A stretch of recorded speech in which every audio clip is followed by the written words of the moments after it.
Atensyon mga Filipino senior citizens, nasa mahigit 7 million na ang kasama dito.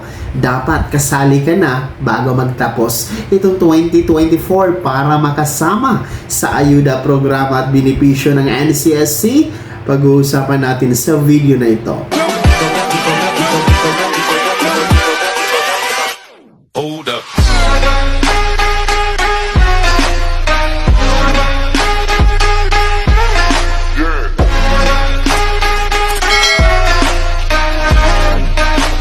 Hello mga ka-vlogs! Welcome dito sa aking YouTube channel. Magandang araw po sa lahat ng mga manonood. Saan po kayong dako sa mundo? Kumusta kayo mga ka-vlogs? Eto na nga po mga lolo at lola. Alam nyo ba? Mahigit 7 million na ang kasama dito. Makaisa rin kayo sa hindi pa kasali dito. Aba, bago magtapos itong 2024, dapat kasama ka na. Mamaya-maya pag-uusapan natin. Pero bago ang lahat, kung bago ka pa lang dito sa aking YouTube channel, kung hindi ka pa nakasubscribe, click nyo muna ang ating subscribe button na nasa baba. Huwag yung kalimutan na pindutin ang notification bell.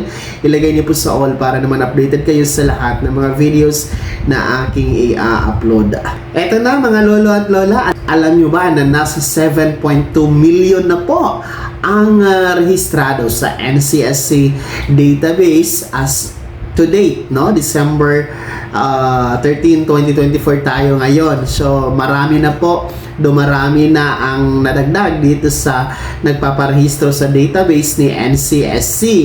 And mahalaga itong pagpaparehistro sa database ng NCSC sapagkat ang ayuda, benepisyo at programa na mayroon ang mga senior citizens ay ililipat na po mula DSWD to NCSC early as 2025 or 2026. No, ito po ang sinasabi po ng ating batas. And sa katunayan nga nito, ang NCSC po ay siyang mamamahala na simula January 1, 2025 itong dalawang cash gift na mula po sa DSWD. Una po, yung ating centenarian cash gift para sa mga lolo at lola na aabot sa milestone na 100 years old at bibigyan po sila ng 100,000 pesos kasama ang felicitation letter mula sa Pangulo ng Pilipinas abay sa NCSC na po yan simula January 1, 2025. Pangalawa, yung ating Expanded Centenarian Act, yung inamindahan nga po yung Centenarian Act, no? Para mas mapababa yung edad na pamamahagi dito sa cash gift. So, ito nga po yung ating Expanded Centenarian Act cash benefit kung saan mamimigay po ng 10,000 pesos ang NCSC para sa mga aabot sa eksaktong edad 80, 85, 90 at 95 years old. Abay, simula January 1, 2025 ay magsisimula na din po yan sa ilalim ng NCSC. So, yun, no? Ilan lamang yun sa benepisyo, programa at ayuda na meron ang NCSC. Yung ating DSWD Social Pension, yung pensyon para sa mga mahihirap o indigent na tumatanggap ng 1,000 pensyon bawat buwan, nasa DSWD pa siya sa ngayon. Pero yan po ay ililipat na din po sa NCSC. Talagang lahat ng benefits, ayuda, programa para sa mga senior citizen mawawala na sa DSWD. Lahat po ay ililipat na sa NCSC. So, yun po yung sinasabi ng ating batas na dapat magkakaroon ng transition ang DSWD to NCSC.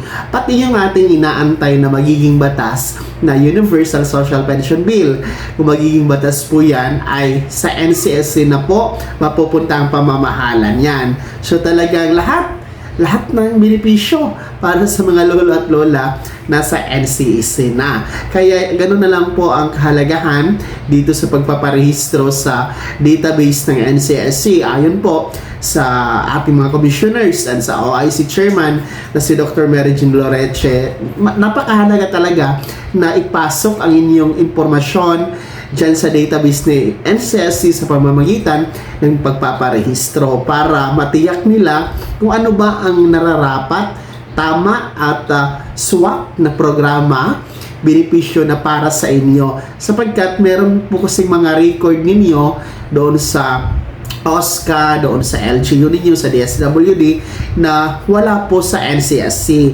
Meron pong mga additional na impormasyon na gustong kunin sa NCSC, gaya po ng inyong skills, yung kakayahan ninyo, no? Wala po kasi yun doon sa DSWD o sa OSCA records, no? Dahil ang NCSC meron pong mga long-term plans, gaya po ng pabahay, no? Pagbibigay po ng housing sa mga senior citizens, yung ating healthcare, yung ating retirement plan para sa lahat ng mga senior citizen. Abay, iilan lamang yan sa long-term plan na meron ang NCSC para sa inyo, mga Filipino senior citizens. Plus, yung mga ayuda talaga na meron ang mga senior citizen, no?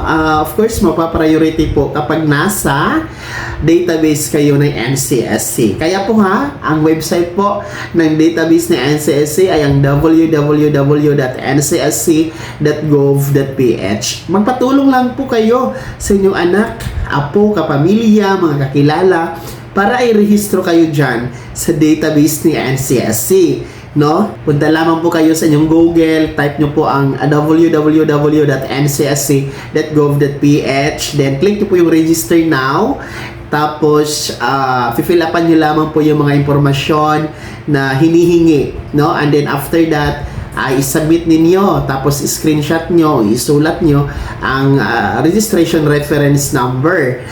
Kung wala naman pong tutulong sa inyo, sa inyong pamilya o kakilala, pwede kayong pumunta sa Office of the Senior Citizen Affairs or OSCA na nasa LGU, nasa munisipyo or city hall ninyo, merong OSCA office dyan. Sila po ay handang tutulong at mag-a-assist sa inyo para i-rehistro kayo sa database ni NCSC. O di kaya pwede kayong pumunta sa mga satellite office ng NCSC na nasa region ninyo, mga lolo at lola. Sila din po ay handang tutulong sa inyo para kayo ay i-rehistro. So ayan dapat talaga nakarehistro na kayo bago matapos itong 2024 para pagsabak ng unang araw ng January 2025, abay, makaka-apply na kayo dito sa mga cash gift, no, na inilaan po para sa ating mga senior citizen. Of course, pwede kayo mag-apply sa social pension, and then yung ating universal social pension, kung magiging batas, magiging prioridad po kayo sa magparehistro na sa database, dahil ngayon nasa 7.2 million na po ang nasa registered. Kaya naman mga lolo at lola, sino po ba sa inyo dito ang rehistrado na sa database ni NCSC? Sino po ba sa inyo dito ang hindi pa rehistrado? I-komento nyo na sa comment section na nasa baba. Pakilakip ng inyong buong pangalan at kung taga saan kayo. At ano po ba ang inyong inaasahan na benepisyo, programa at ayuda mula sa NCSC? I-komento nyo na din po sa comment section na nasa baba.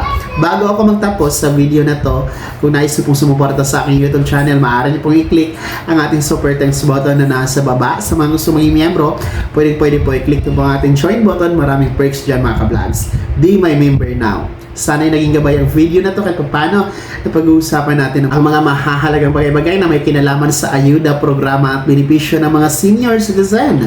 Kung hindi ka pa nakasubscribe dito sa aking YouTube channel, maaari nyo na i-click ang ating subscribe button na nasa baba. Huwag nyo kalimutan na pindutin ang notification bell. Ilagay niyo po sa all para naman updated kayo sa lahat ng mga videos na aking i-upload. Maaari nyo ding i-like ang video na to. At kung meron ka pang mga katanungan, maaari nyo i-komento sa comment section na nasa baba. Follow na din po ang aking official Facebook page na nasa screen nyo. Muli po ako si Daniel Timpawa na nagsasabing dito sa aking YouTube channel, pawang katotohanan at lahat totoo lamang.